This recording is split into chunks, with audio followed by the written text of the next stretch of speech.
celebrate. I'm gonna celebrate, celebrate, celebrate, celebrate. Who I'm gonna celebrate, celebrate. You can sing it with me if you'd like. Celebrate, celebrate. I'm gonna celebrate, celebrate, celebrate, celebrate. Who I'm gonna celebrate, celebrate. Now I'm going to sing us through some affirmations. I'm going to ask you guys to repeat it back to me, call and response like, okay? I'm going to move to the rhythm of what I know. Gonna move to the rhythm of what I know. I'm going to dance to the music that's in my soul. Gonna dance to the music that's in my soul. And celebrate, celebrate. I'm gonna celebrate, celebrate, celebrate, celebrate. Who I'm gonna celebrate, celebrate. I'm gonna move through the day and into the night. Gonna move through the day and into the night. I'm gonna dance to the beat of my heart's delight. Gonna dance to the beat of my heart's delight. And celebrate, celebrate. I'm gonna celebrate, celebrate, celebrate, celebrate. Who I'm gonna celebrate, celebrate, celebrate, celebrate. Who I'm gonna celebrate, celebrate, celebrate, celebrate. Who I'm gonna celebrate, celebrate. One more time. Celebrate, celebrate. I'm gonna celebrate, celebrate, celebrate, celebrate. Who I'm gonna celebrate, celebrate. Good morning. Good morning. How are you? Wonderful. Great, wonderful. We got thumbs up. We have claps. What else? What else is in the room? What else is in the room? Woohoo! Yeah. Yeah. Oh, good. Nobody's having any challenges in their life. Nope.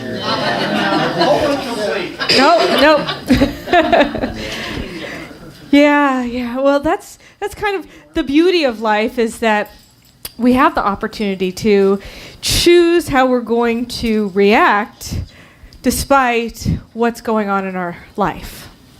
And a lot of us have this great opportunity, but we forget how to be with each other. How to be with each other. And today we're going to talk about learning how to listen from the heart. I think that the key to us really understanding and getting to a world that works for everyone is about listening. Ernest Hemingway said, "When people talk, listen completely. Most people never listen." Stephen Covey says, "Most people do not listen with the intent to understand, they listen with the intent to reply." Sarah Dessen said, "Here's the problem with dealing with someone who's actually a good listener.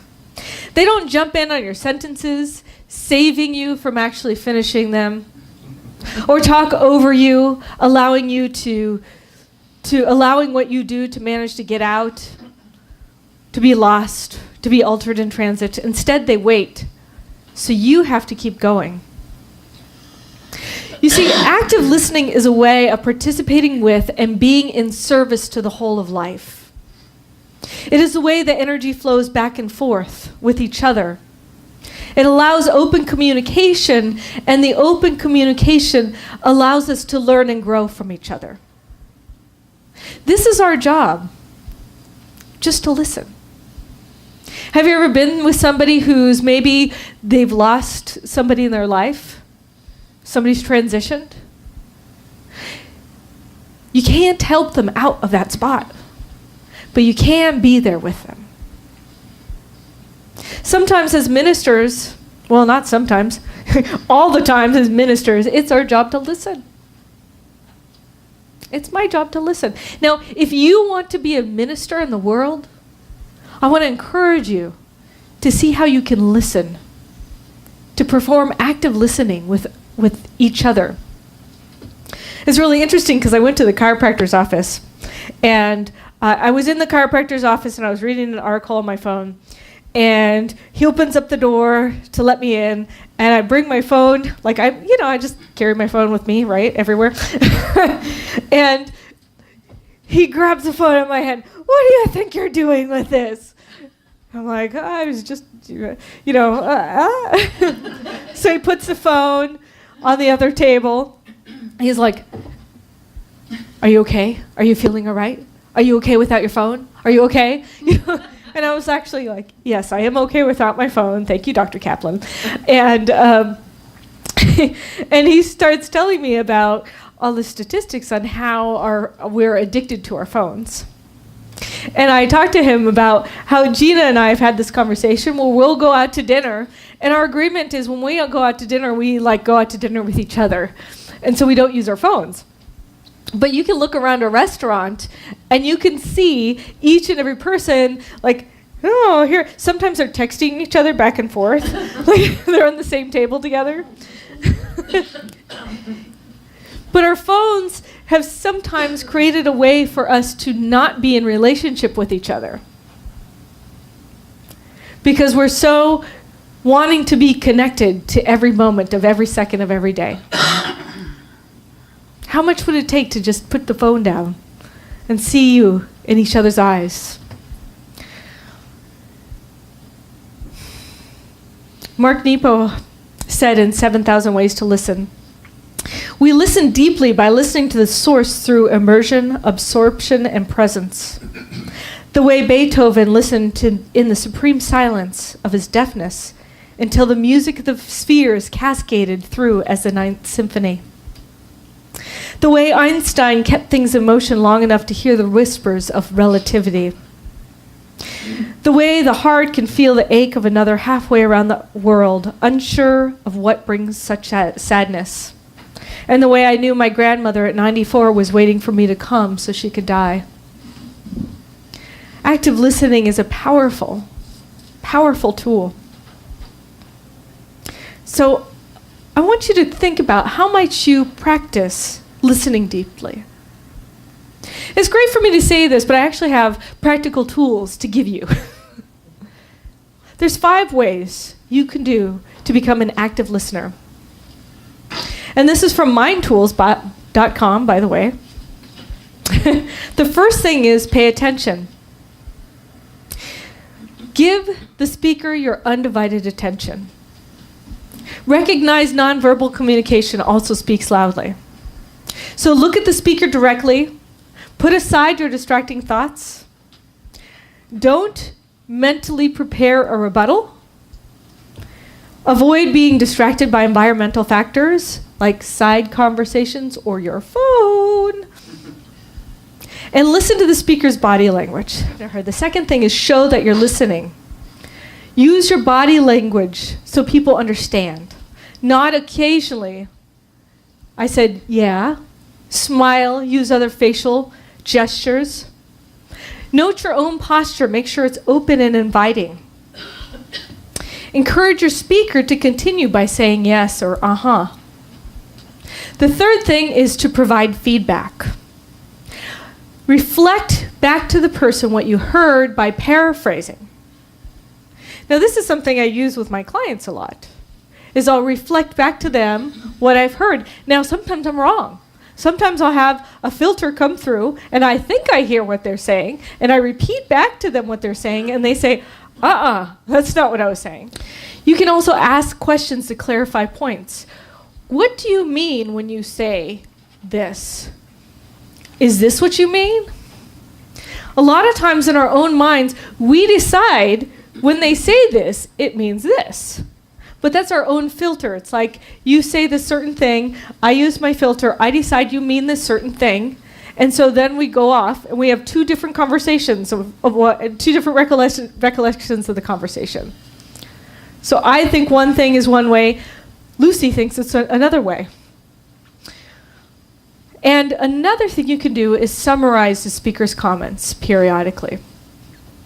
So if you say you find yourself emotionally responding to what the speaker says, you may want to ask clarifying points. For instance, I could say, you know, I'm feeling like I'm taking this personally. And when you said this, to me it sounded like you meant this. Is that true? So you could clarify, especially if you're getting triggered by what somebody says. The fourth thing is to defer judgment. Interrupting is a waste of time. It frustrates the speaker and it limits a full understanding of the message. So go ahead and allow the speaker to finish each point before asking questions. And don't interrupt with counter arguments. I saw this program on TV where there was a debate going on with a bunch of different people who were debating things that are coming out politically right now. So they had different people from all different viewpoints. And it really wasn't a debate. It was who can talk over the other person the loudest. And it wasn't listening to hear the person all the way through. It was, you're saying something and now I'm going to disagree and I'm going to argue my point over your point. And I could see that not a single person was listening to the other person. So the fifth thing is to respond appropriately. Active listening is a model for respect and understanding. You're gaining information and perspective. You don't add anything by attacking the speaker. What you can do is be candid and open in your response. You can assert your opinions respectfully, which means I understand where you're coming from. I have a different opinion. I'd like to share with you my different opinion. But I have no expectation that you're going to take my opinion as your own. And that's a respectful agreement. You can agree to disagree with people. And you can do it in a way that's supportive and respectful. Treat the other person as if, well, treat them like you would want to be treated. That's the golden rule, right? Do unto others as you would want them to do unto you. It takes a lot of conversation and practice to become an active listener. But this is really one of the tools that I think can create peace on the planet, is if we truly listen to each other. I know that whenever I listen to my transgender friends and I really get that fear of just seeing the label on the bathroom door and wanting to go in because they just want to go to the bathroom. But they're afraid of other people picking on them because of how they look. I really got to the degree of how I want to change my society. But I don't think I understood that until I had those conversations. I don't think people really understood what it meant for me to be a gay woman in this world until they've had those conversations with me.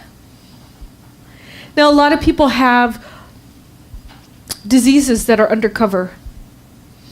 And other people don't understand what it's like to actually be living in a body that's not operating in the way we'd like it to operate. And so each of us has a place where we can come from, where we can speak our truth, but we can also listen to others to create compassion for each other in the world. I have a lot of compassion for people who are angry at the world, because I know a lot of that has to do with the anger that's within themselves. And there may be a backstory that I might not understand. Sometimes our parents are always doing the best that they can for us, but we might think we had a better idea of what was the best. And as we learn and grow older and we learn our parents' stories of when we were children, of where they were coming from, the compassion opens up. You know, when I think, oh wow, you know, I'm 38 right now, and my mom had me when she was 29, so she had a let's see, a 9-year-old, I was 9 right now, and then my brother's 6 years older, a 9-year-old and a 15-year-old at the age that I'm at now. And that kind of opens my mind up for compassion and understanding. You know, I'm not even ready for kids yet. Right? I'm not mature enough. But recognizing that when we start listening at a deep and profound level, that each of us can open up to a greater understanding of what it's like to be in this world and how we can create a world that works for everyone. And so I'm super proud of our organization standing for what we believe in. We have an ability to speak our truth. So there's two sides of the coin of listening. One is speaking your truth, and the other is listening to other people's truth. And so I want to encourage you to think about, how can you incorporate active listening into your life? This is a spiritual tool that can and will transform your life. It's a spiritual practice that deepens our connection to Source, because it deepens our connection with each other. And I'm really invested in hearing and loving and opening to a greater idea of possibility. Are you interested in doing that? Yes. All right. Yes. Are you interested in doing that? Yes. I hear you're listening to me. Thank you. So I invite you to heighten your experience of joy, love, and connection through active listening this week. Take it on. See if every conversation you have this week is a conversation of active listening, where you pause, where you listen, and where you respond in a way that's supportive and loving to all. So thank you for coming today for this lovely talk on active listening. It was great to have you, and have a wonderful rest of your day. And so it is.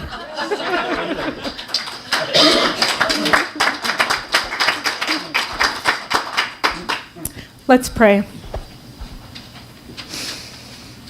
I'm so grateful to know that there is this one deep and profound source of love.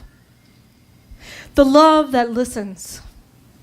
I know that this profound source of love that I call God does listen to me. That as I speak my truth and as I ask questions, the answers are revealed to me. That I see and know a greater experience of the divine because of how I am moving in and through this world. As I know that I listen actively this week, I start hearing wisdom, divine revelation. It stirs me to a new place of acceptance and compassion in a way I've never experienced it before. I'm so grateful to know that each and every person here is tuned in, tapped into that divine flow, that there is an active participation in listening, in being that source of love and being that open, receptive being. I'm so grateful to know that this week is a week of deep transformation, because each and every one of us not only feels heard, but we hear with new ears.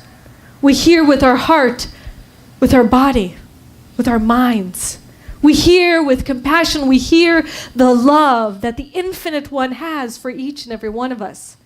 And we are that love by being the receiver of this active story. I'm so grateful to know that each and every one of us is profoundly impacted by this week, and that we go out into this world as purveyors of truth, as listeners of love, as experiencers of peace.